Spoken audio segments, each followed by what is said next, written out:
Imagine your country has been facing a terrorist incursion for over 30 years.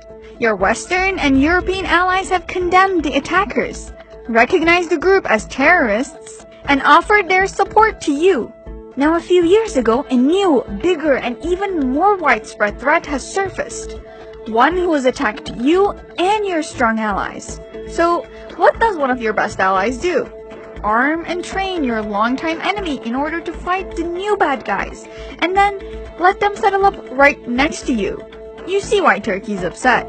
That's what's happening right now on their southern border with Syria, where the YPG control 65% of the Turkey-Syria border.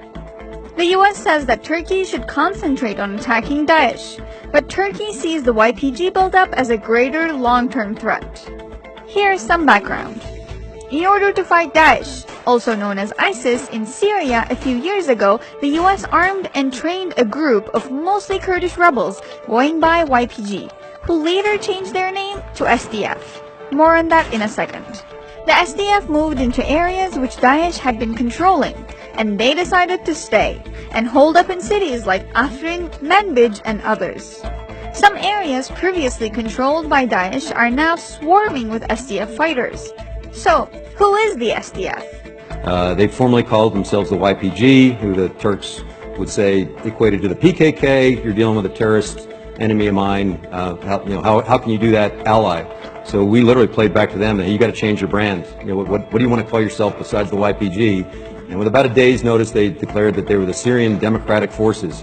I thought it was a stroke of brilliance to put democracy in there somewhere.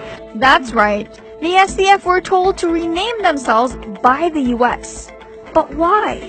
Aren't they the military wing of the PYD? They are, yes. Is that right, John Gumper? That is correct. They're a leftist Syrian Kurdish political party founded in 2003. Reports indicate that they're aligned or at least have substantial ties to the PKK. Is that true?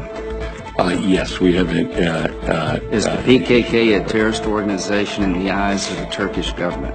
The PKK is a terrorist organization not only in the eyes of the Turkish government, but in the eyes of the U.S. government as well, Senator. Turkey says this is why they launched an operation to clear the area of the SDF. So, how would you feel about your allies arming your enemies, then asking you not to fight against them?